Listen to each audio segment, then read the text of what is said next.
California today, but there's thunderstorms and rain. You might hear it in the background. But glad to be here with Angelo Morando from Cantine Ermes, not to be confused with the French clothing line. We'll get to introductions in just a second. Wine Talk's available on Pandora, iHeartRadio, Spotify, wherever you hang out for your podcasting, and sponsored by the Original Wine of the Month Club. Hey, got some great episodes coming up. Just got done publishing one with a Bulgarian winemaker. Yes, they make wines in Bulgaria, have for many, many, many years, hundreds of years. Robert Hack, as well as a winery in Piemonte, Pio Cesare. My father had featured one of their wines in 1980, just when they landed here in America for the first time. So have a shot at those. They're a really interesting podcast. But not why we're here today. We're here to have a conversation with Angelo with Cantine Ermes. But more than that, this guy has got an amazing experience in the wine business, fourth generation wine growers from Piemonte. He's a trader because he's selling wine from Sicily. We don't know what's going on around here, but welcome to the show. Thank you, Paul, for the opportunity.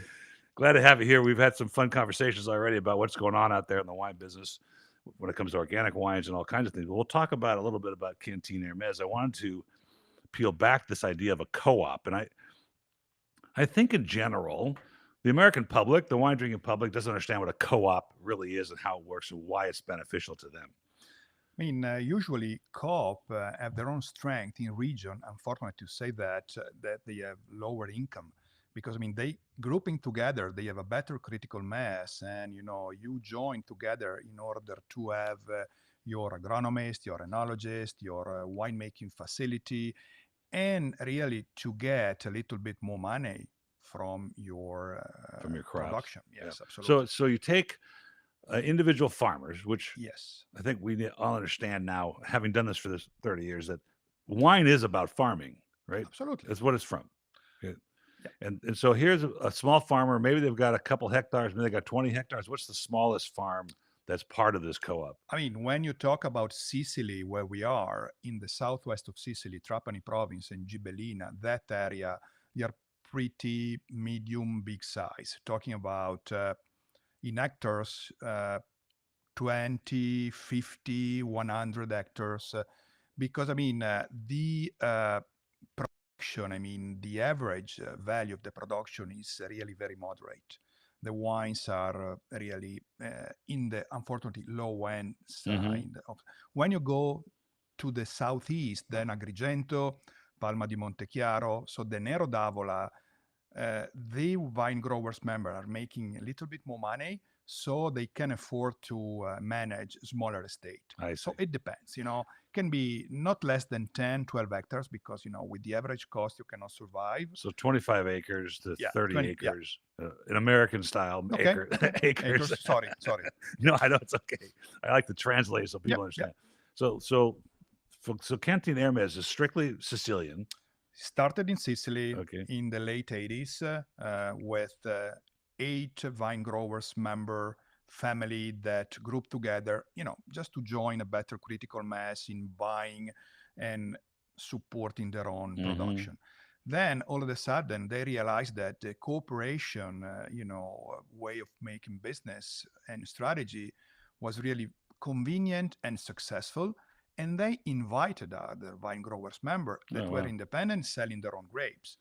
And today, Paul, between the 3 regions where we are talking about 2,400 vine growers member. Wow. So that's quite beneficial to these small farmers that otherwise were they making wine prior to becoming part of the co-op on their own? They're just growing grapes. They were growing grapes and selling, they could have been making wine for on personal purpose, but making wine, means investment, sure, it's a lot of money. equipment, and it's hard to do. Yeah, it's hard. We know it's hard to make money. That's for sure. As a matter of fact, in that corner of Sicily, more than 50% of the production is really controlled by cooperatives. Oh, it is. Yeah.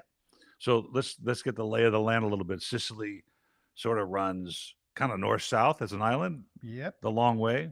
And so, you're representing growers from the north tip to the southern tip, or we are really represented in all the 4 corners of Sicily. The major plants are in Trapani province in Gibellina, but we have wineries really very close to each vine growers group of families.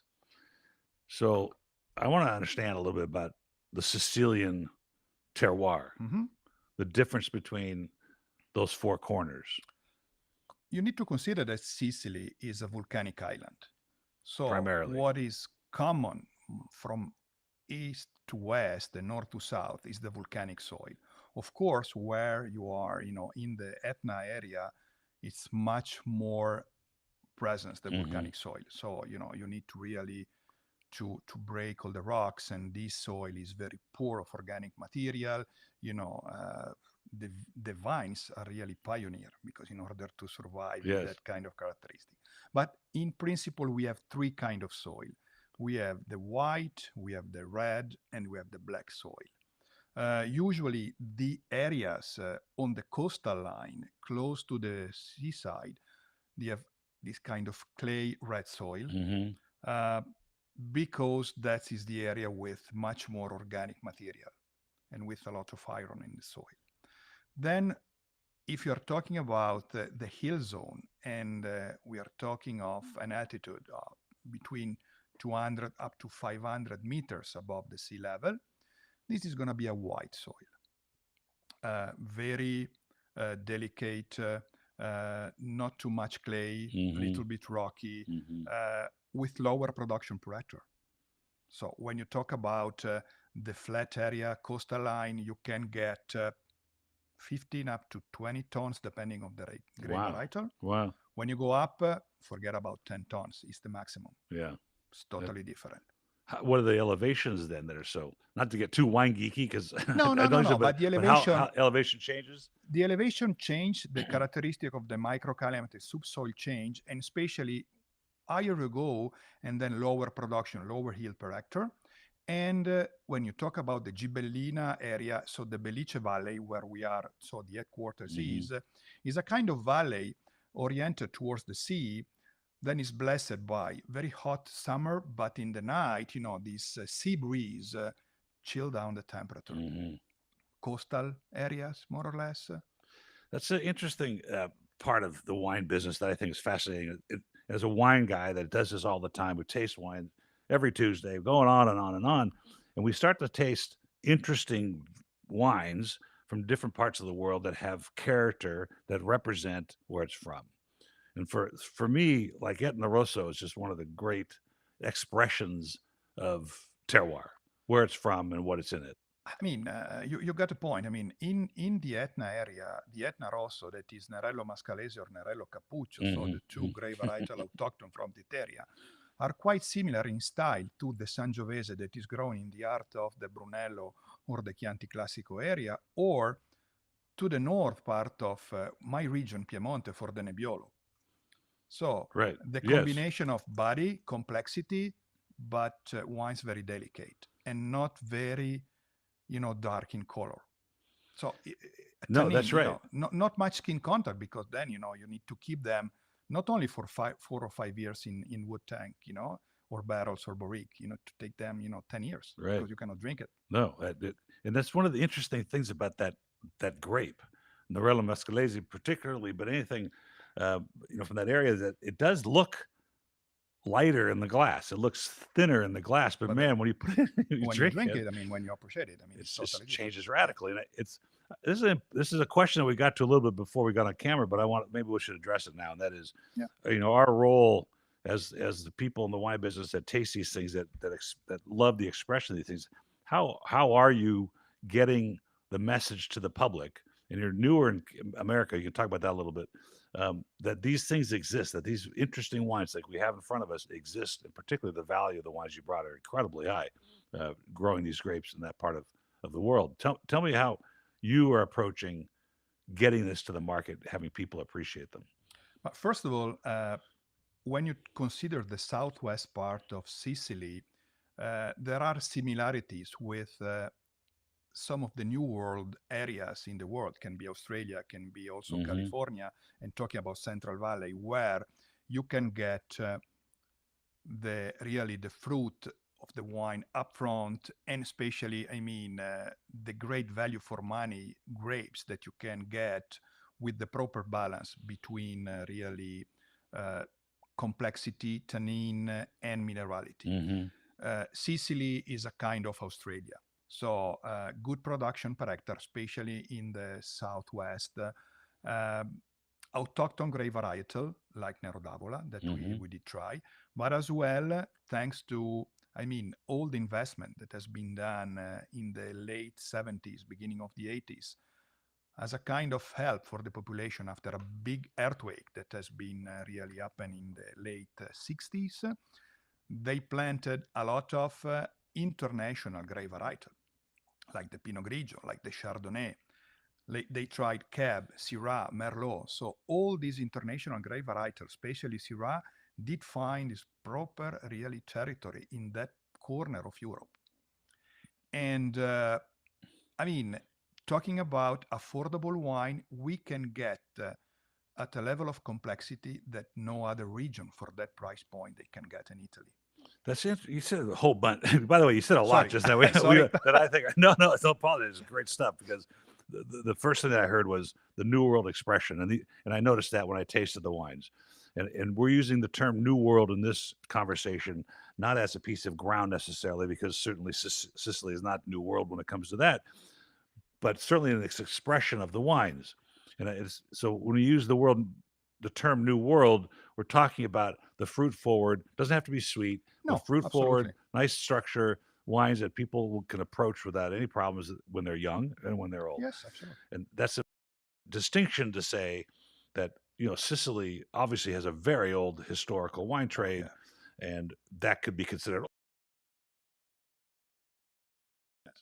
Sorry to interrupt you, No, Paul, but in the beginning of really the business of the wine, talking about one of the first bottling company from Sicily has been Corvo or the Tasca del Merita, and they were the first to export, worldwide, their own red and white wines. So how old is the trade? We are talking about late 1800s. Yeah, it has to be hundreds of years old, right? And so I love this part about places like Sicily, Sardinia, and other small islands, even off the coast there, where up until relatively recently, it's been indigenous grapes, indigenous character, indigenous for the indigenous people to drink. I don't mean that the word indigenous can sound local, negative. Let's say autochthon. The natives, right? Yeah, native, well, natives that's not a good word either, right? No. Let's say autochthon grape varietal or local grape varietal. All right, the Sicilianese, or the Piemontese. And here you bring to the table what I would consider some great value. And if based on the pricing you told me, this is a $12 wine, and I would put these up against any $12 wine in the market. In other words, the stuff that we're being exposed to at the markets for $12, $11.99, $10.99 don't have near the character, or at least the representation of where they're from that these do. And how long have they been here? We just released them, Just the first time. Yeah, we before the pandemic, we started our talks with our partner, and then we started to ship, the first, containers in order really to do the first placements. Yeah. That's pretty fascinating. So Baglio di Stefano. Yes. Stefano. Yes. Baglio di Stefano. I'll say it in French, and then it'll be really a mess. Okay. So no worry. We are cousins, so we have 5 varietals here. We have the Pinot Grigio, the Chardonnay, the Nero d'Avola, the Sangiovese, and the Cabernet. Are there more? No, there are more. There are more to come. We also have an Nerello Mascalese that is grown on the western side of Sicily, so it's a totally different ballgame than what you mentioned before on the Etna area, because it's much more fruit forward. The theme of this wine, talking about Nero d'Avola, talking about the Sangiovese or the Cab, you did find some fruit forwards, very mild and soft tannin, medium to low acidity, and quite a lot minerality. So the wine... That's the minerality is the difference. Absolutely, because, sometimes people think about wines from islands, from the southern part of Europe, kind of bold, big, high alcohol, and, not... they don't last. Right. This is totally opposite. So we have wines that really are quite moderate in alcohol, because all the whites are 12.5% alcohol and the reds are around 13. It's interesting because we're going to talk about Puglia in a second and the Veneto wines as well, but that's complete opposite of the Puglia stuff where it's going to be concentrated, full-bodied, and explosive Well, in general. In general, that has been the reason why the Puglia producer, grown and became quite, known around the world yes, for this kind of super juicy wine, very concentrated. But I must say that also from them, and because the consumer are asking for something different. yeah, for sure. I mean, you start with easy wine, super jammy, super concentrated to attract people, but the same consumer that are drinking for the first time this kind of wine, after a certain period of time, they are more educated, they go for something else. Right. That's what we hope that happens. And I think this is a great entry level to say, here's Sicily. Because I don't, the regular American consumer's not going to walk into a market and say, "Oh, it's Sicilian wine, great! I've been trying to try them." They're going to have to be sold it the first couple of times around, and they go, "Hey, this is pretty good stuff. I'll try other Sicilian wines." Mhm. There's an important distinction here that I want to point out, and that you have a Chardonnay, you have a Cabernet, you have a Sangiovese, which I suppose could be semi-indigenous to Sicily, but certainly Cabernet and Chardonnay are not. No, absolutely. And Not even Chardonnay, I mean, and Pinot Grigio is from the Pinot north. Grigio is not either. That's true.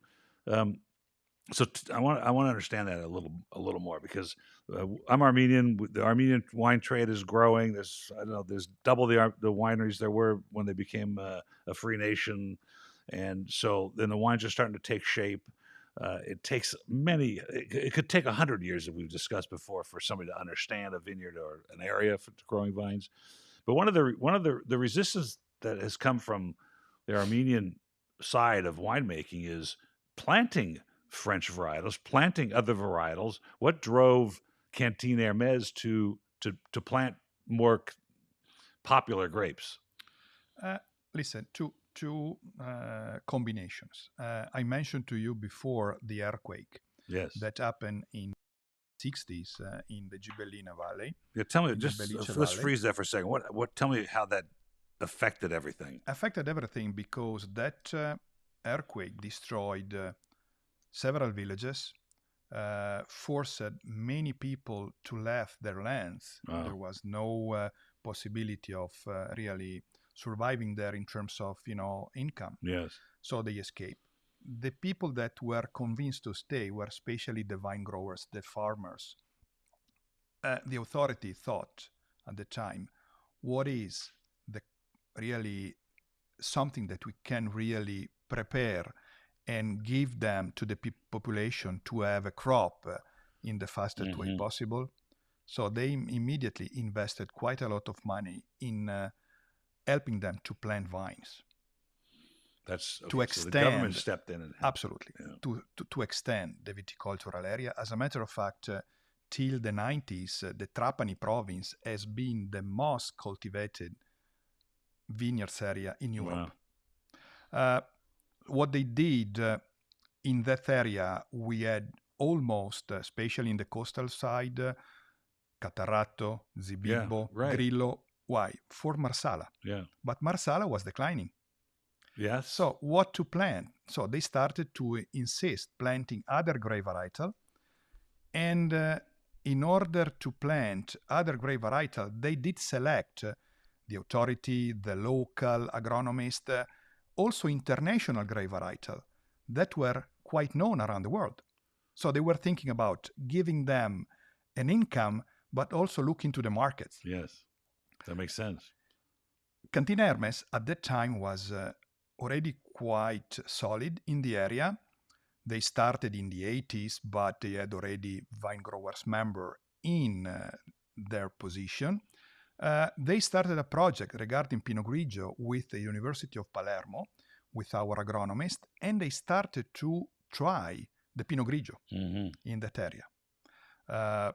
In the beginning, they realized that Pinot Grigio was almost impossible to cultivate in the same really vineyards where the Grillo, the Catarratto, to generate big production. Because you couldn't do that, because even though the harvest was quite anticipated, you cannot really vinify the Pinot Grigio at that level, because you cannot get the fruit. I mean, the wine can be oxidated. You have trouble in stabilization, in decantation, filtering. So it was a nightmare. So they tried in the hills, and they invited some of the vine growers to plant the Pinot Grigio. Pinot Grigio became a success, and that is the social responsibility of the cooperative.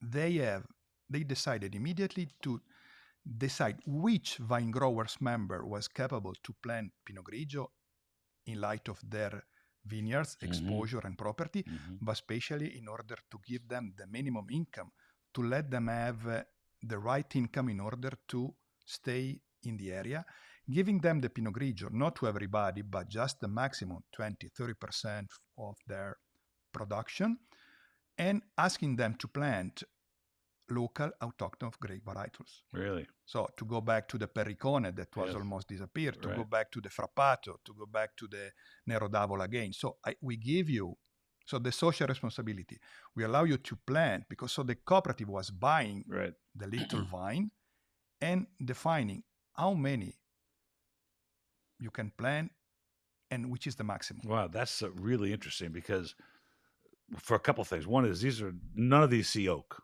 right? No. So these are first-year crops. I mean, the day you pick the grapes, you can ferment them, bottle them, and you can start getting cash flow, which is a very important part of that. And they have a wonderful structure and acidity. And but then, sorry to interrupt you, Paul. No.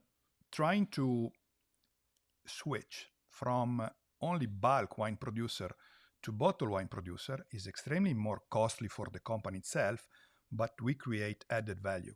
So we create more income for our vine growers member by doing that. Because the other point of that is, you've got these 1-year crops, you can start making money, but you're also preserving, which I think is hugely important, the indigenous grapes, the grapes that were known for there. But I thought Marsala was part of the mainland. Is it not part of the coast? Coast. But on the Sicily? Yeah. It was from Marsala, Mazzara, inland. Oh.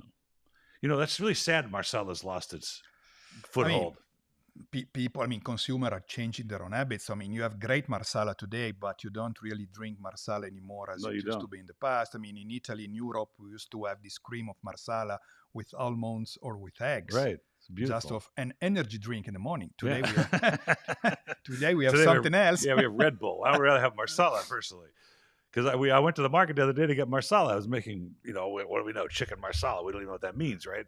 Generally, you just order it off the menu. But I was going to make it. I wanted a real Marsala, and all they had was the California, lousy version of it. And I wanted real Marsala, so I gotta find a place to get that. But that was confusing to me. So the government steps in, helps stimulate cash flow and sales for this thing after the earthquake. And one of the ideas was, we're gonna produce these typical varietals that the rest of the world understands. Yes. And then protect the Cataratos and Zolias and those kinds of grapes, and the Frappatos, which for me, the most fascinating white wines of the world are those kinds of wines. Catarato is our own Chardonnay. It's unbelievable. The Arneses, the Gavis, the wines from Campania that are so unique to their district. How do we?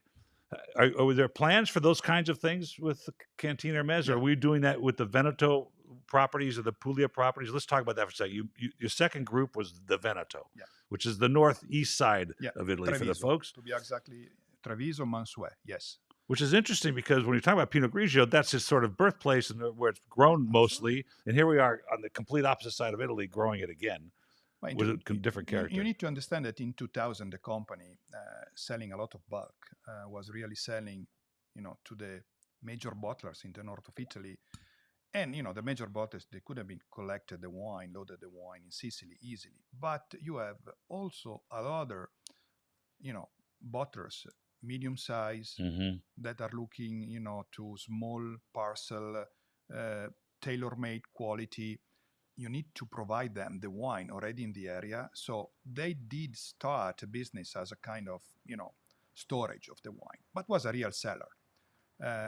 They grew up, they improved the cellar, and then they find out that there were so many independent vine growers member of a new generation, people that were investing in the vineyards, just landowner from other business, and they were really selling their own grapes in the free market. So Cantine Ermes started to invite them, Mhm. presenting the project. You mind to listen to Right. us? Are you, able to embrace our project? So you will be owner of the winery. Yeah. So if you assure us, your crop, we can really help you with our agronomist, with our enologist, and in the vineyard. So, and we, it's a better than before because we, no headaches anymore for you. So there's So a they little bit of started. pride there, right? There's a pride part Yeah. of that to say that I'm part of this group, Absolutely. and my grapes are contributing to these wines and this international exposure of these And grapes. there are no secrets that the revenues from Veneto are much higher than the revenues from Sicily, Right. and Veneto is helping Sure, Sicily. of course. I wonder why that is. Is it time? You think time has created that, or the grape varietals, grape or varietals, Pinot Grigio since the beginning. Not really the red grape varietal for the no? south, east of Veneto, but certainly Prosecco. Sure, Prosecco would be Prosecco. huge, right? So Prosecco is really, for us, is very important. Probably Prosecco in the winery in Veneto represent more than 50%. And what brand is that under? Right now we are selling only bulk. Only bulk Prosecco. Yep. And then, were you guys at Vin Italy this year? Yes, of course. One of my favorite show of all wine shows is Vin Italy. It's very important. Come on, it's in Verona. It's at the Romantic City. It's Romeo and Juliet, and then there's great wines and incredible mortadella sandwiches. Also. So after the Veneto, then so it starts in Sicily, and you have the Veneto group, and now you're in Puglia, which is another completely different part of the wine trade in Italy. That demonstrates how proactive we are, how innovative the company is, not only in terms of producing wine, but in terms also or approaching new opportunities. Sicily, it's really a very solid region, well known everywhere in the world. It's stable. It's not growing, but it's not really losing momentum. Veneto is another region that is solid, really since ever.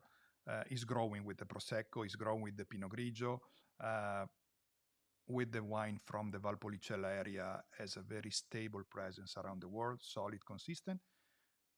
You mentioned Puglia. Puglia is the new really region, upcoming region from the south. It was sort of the bulk wine region 20 years ago. 20 years ago, when I used to sell the wines in Switzerland, they were asking me for Sicily and not Puglia. Yeah, really? It was 50% of the price between the two. Yeah. And now you've got Primitivo, and you've got some Negromaro. Negromaro. Don't forget about Negromaro, because Primitivo, it's in the mouth of everybody. Yeah. But Negromaro is the real autochthon grape from the Salento area. And another volcanic district, if you get at the base of some of those foothills, the character from those wines is unbelievable. Don't they have Aglianico there? It is more to the Basilicata, to more inland. Unbelievable stuff. In Puglia is mostly red, and you did find some Fiano. Fiano as well. Fiano's great. Fiano is getting some of the character of the Torrontés from Argentina in that area. Yeah, very floral. Yes, for sure. Absolutely. It's interesting because we don't. I love hearing these stories because this is new. It's all new, and I want to bring some in for the club because I think it's a chance for people. And we've always been known in this business in the club. There are many wines over the years that we've launched, so to speak, as one of the first buyers to put on the market, so people get a chance to taste the wines before it becomes broad market. And I can see these becoming broad market for their price structure, and the quality value is very high. We need to deliver pleasure, Paul. Yeah. You have to be careful when you say that. I'm talking about wine business. I'm not talking about okay, all right. Okay. But it is true, though. We were in New York the last few days. Just got home last night, so my voice is a little raspy. But I went to the wine shop, and this is frustrating for a guy like me, and probably for you as well. You go to the market, you look at the shelf, you have never tasted the wines before. Not particularly in New York, the variety of wines is different than the ones in California. And I'm looking at the thing. I said, well, I'm going to buy something that I recognize the district, maybe the vintage. I bought a Bordeaux, which I know the brand. I didn't taste that. Had never tasted that vintage, but I knew the district and I knew the wine. Then I bought a Ripasso, which is one of my favorite wines because you don't have to pay for an Amarone, and you get some character there. It's a good And compromise. Corvina Yes, is a great grape, absolutely.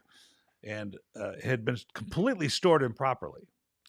So I took it Yes. back to the hotel room and I just dumped it out. It was very, very sad. And so I think when you have wines like this, that people will recognize the brands, walk into the store, you get the broad market, throughout the country, that people can feel like I can trust this brand because it's the co-op and the way it's been run. But you haven't had the benefit of hundreds of years of people making wines and having to learn what's going to happen, what's not going to happen. How's this grape going to adapt? What was the culture of Sicily? How was it born of? You were talking about the nobility. What government ran Sicily for most of its modern day career, and then till I mean, Sicily has been always considered, the poor sister of all the other regions in Italy. So they were really, I mean, it's not correct, but they were milking the region in order really to get the best and to maintain the region as it is, happy, the people, without not many interest. But as a matter of fact, there is in the last 20 years a great change of attitude. The young people, the young generation, that they believe a lot in their own tradition, in their own opportunity and potential of the region, whatever business you are really considering. I mean, it's a diamond in the Mediterranean area. It's kind of California. You have everything. Mountains, where you have ski resort in the that's winter. right, you ski and surf in the same day, And then you can go surf in the same day. right? Because you are in the Etna mountains. You can go skiing, and then you Really? see the slope, and then you see Wow. the coastal line of Taormina. That's pretty cool. I mean, it's interesting. You have the Madonie, so you have mushrooms, you have wild boar, you have cheeses, more or less. Are those protected by the government? Yes. The character of those? Yes, absolutely. I think that's a really important aspect of European life. I think of Sicily as an exotic place to go. Absolutely. But you sounds like you're saying, amongst Italians, it's just the mafia and No, I mean, the World War II. Unfortunately, in the mind of the people, you have World War II, mafia, and this kind of bad situation is changing quite a lot. Wow. I mean, this young generation are really putting a lot of effort independently, alone, with the help of the central government, and is a touristic place. So you see more and more, people traveling to Sicily. We did experience all the world, the pandemic situation. When they open up in two solutions, in two times, Sicily was booming in terms of tourists. Wow, So okay. it's So really, I mean, all the airports are working now, in full capacity. We have people not only from Italy, but from all over Europe and all over in That's the world. excellent. We need to do in Sicily what has been done in Puglia. So Puglia became in the last 10 or 15 years the top place to go for the major touristic operator in the world. And also some very important VIP people went there, in the Masserias to have their own weddings. So it's also logistically convenient more than Sicily, because you can drive, you can take the train from north of Italy. Sicily, you need to fly or you need to use the ferry. Right, sure. But I mean, Mick Jagger went there during the Well, pandemic. then that's legitimate. I mean, it's a kind of. I mean, if we have this kind of VIP, Roccoforte did spend fortune with probably one of the best hotel golf resort in Sciacca, called Verdura, that is probably one of the best in Europe. And once a year, I think the Microsoft top management, they go there for their convention. Well, we're gonna have to get down there. I suppose you have guest quarters at Cantine Ermes. Yes, absolutely. No, I I want to go in the Trapani side. So I want to go not only for the wine, of course, and the culture, because I think it's fascinating, but in the movie Patton, which I hate to say is I got from a movie, but he talks about the ancient battles and the ancient invasions. And I would love to see those sites like Palermo or this. Absolutely. I mean, just fascinating stuff, I think, for the historically. And I'm so happy to hear about the young generation being interested in this, in their culture and in the wine, because you asked me a question earlier about organic and whether or not in my business the organic movement is that important. Doesn't seem to be that important in America, at least with my customer base. But I see that your wines are made with organic grapes. Tell me about what prompted that, and is it because of the young group, the people that are coming to wine? Certainly, yes. Because of the young group, because Cantine Ermes group of agronomists and enologists are following and supporting the wine growers member, because we are talking mostly about young wine growers member and not, the old senior people that they were keen about producing quantity. Right, I mean, makes sure. sense. And not losing opportunities, with bad weather, treat the vineyards, as much as you can in order to preserve the fruit. This young generation are really more keen about, organic footprint, and not necessarily, from Sicily, the wine is organic when it's described organic. We are in the middle of the Mediterranean area, blessed by the sun. So it's really quite easy to get organic wines using low chemicals, almost no low chemicals, natural, treatment in the vineyards, and very low number of treatments because, the climate help you. Yes. And unfortunately, I need to say also the lower income. So they cannot afford to pay more for treatment. So they leave sometimes the vines to the mother nature. Okay, that is a really interesting comment, because I get two sides of this, and it was brought to me once in a podcast with one of my own editors of our newsletter. Ed Maciana is a great wine guy in L.A., and he was saying, yeah, it's more expensive not to be organic because it costs a lot for the chemicals and the treatments for the soil. And then you hear about how much labor it takes to be organic, and maybe that's moving toward the biodynamic stuff where it does require a little more hands-on maintenance in the vineyard. But I always go back to the ancestors of Sicilian winemakers, the Burgundians, the Bordelais. They were always organic. Absolutely. It wasn't until more modern times that it was we not all organic. know why the Madeleine is the number one dessert in Bordeaux. Yeah, right. Exactly. So it's fascinating to me now that this is the thing, right? And I noticed your wines are made with organic grapes, certified, I think. Yes, I don't really, like with my customers, if the winemaker tells me that we're practicing organic, we're practicing organic. Yep. Certification is good for the consumer. That guarantees them a certain level of trust. But I think that many farmers just plant organically, particularly in Italy. Yep. I hear it more from Italian winemakers than I do anywhere in the world, which is, my kids are planting that vineyard. I don't want them coming home with pesticides on their hands. Bravo. I think that's really important. Yeah. But we were talking off camera that you don't, you are what you eat eats, and there are a lot of dispassionate farmers, whether it's radishes, or carrots, or lettuce, as it would be with grapes. Yeah. And so they don't necessarily grow better stuff just because they're organic. It's difficult to grow organic stuff, more difficult than conventional stuff. Because of you less control over things. Absolutely. Well, less production, for instance. Generally less production. Yeah. And you cannot, intervene with specific treatment. Well, you can intervene, but until a such level. Right. You're right. Yeah. But you're getting wines here that are organically grown grapes at a very reasonable price. In Sicily, this is what it is. The climate, it's helping us a lot. The region, you can have storm, you can have, heavy rain, but they are really concentrated in a short period of time. And you are blessed by the temperature, by the nature. The other blessing, I think. If you are in Spain, La Mancha is the same thing. That's true. La Mancha is the same way. I think the other blessing that attracts me to Sicilian wines, and why I look for them, is that Mediterranean salinity, that savoriness that comes from the onshore winds. Absolutely.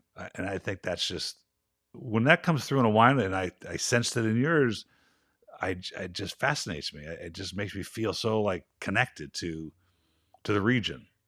It's really placing a wine on the table and saying, this is where we're from. That's true. So tell me about the other brands now. You got what's the brand name at Puglia? Puglia is called Masseria delle Stelle. is a winery that is based in the Salento area. We have two winery in the Salento area, one in Gragna in the Salento. So is the close area where everything that starts from Primitivo di Manduria to Guagnano is the Salice Salentino. Salice Salentino. We have also some Yeah. of the production of I Salice love that Salentino. stuff. Yeah. Is that here now in America? Those No, wines? No, not yet. So first Step- to land is Sicily. Stefano. Step by step. Yes. And your job specifically is to make sure that happens Yes. all over the world. To follow, and to have, the right partners around the world. And with my team, I am not alone. I have a team of people that they are traveling. I'm traveling with them once in a while. I'm covering some market directly, but we are a team of people. But you're doing it at Piemonte. In Piemonte, I have two guys that are in Lombardy that are working with me. One another thing about Sicilian company that they are quite modern. I mean, they know that they are in Sicily. They know that they are quite really in a disadvantage in terms of logistics. So most of the company, they have their own managers and in the sales that are based, in the north of Italy, or they are, locally based in different markets around the world to be closer to, partners. So what's next for the co-op regionally? Are they looking at other regions, Tuscany or the coast, for their next adventure? Or are we going to focus on these three districts, get the world to understand who they are and what they are? I hope that for the next 3 to 5 years, they don't really go to see something else because we need to establish what we have. Yes. So where have you met the most? In what country? Are you in Japan, China, Germany? We are in over 29, 30 countries. Really? Wow. Certainly the door has been open beside Italy in Canada. Wow. That's a tough nut to crack. It's not an easy market, but all the monopoly system, I mean, when you enter, if there are good combination, if they are looking certain wine, especially the style and the kind of wine of Baglio di Stefano, I mean, you enter immediately in the distribution. Right. That's true. And if you maintain the quota, you support the brands properly well, if you have your right partners there, I mean, you are in. I mean, you are not out. It's difficult, and it's more difficult in open market. I mean, that's a really good point. Actually, I never thought of that. That as soon as you get into, government distribution channel, you are in it. It's gonna be on the shelf and available to the consumer. That's you need to support it, but again, you have distribution, and if the wine tastes good, is the right taste profile, the consumer, they buy back. Eventually, the consumer. Yeah. But in America, you've got every glass that you fill has to be earned. You can't just. You need to really to be a pioneer. You need to sell everything, unless if you do really wine by the volume and then you enter in the major chains. Right. But that's another question. Another thing. Well, we're coming on 45 minutes, which is hard to believe. It's happened so fast. It's been a fascinating conversation to hear about not only the trek of the winery, but your trek and what we look for in the future for the Sicilian-based wines. I still love them. I think not still. I always have, but I always felt like they never got a fair shake, and I try to do them all the time. If you're in LA, there is a restaurant in the beach cities called Nando, Jennifer. It's in Manhattan Beach. It's a Sicilian group. The food is unreal, and they have a wonderful list of Sicilian wines on their list. Fantastic. I think you got to check them out. Thanks. My friend Dario over there. For sure. But for you, it's been a great pleasure to have you in here. And my pleasure. I hope your rest of your trip in America is going to be a safe one, Angelo. And when are you headed back? Tomorrow. Oh, wow. Well, thanks for coming in today. Wow, that was great. I know it's hard to do, and it's a whirlwind tour, but thank you and cheers. I'm going to be back in U.S. in July, probably. Well, I hope we see you then. Why not? All right. Cheers. Thank you.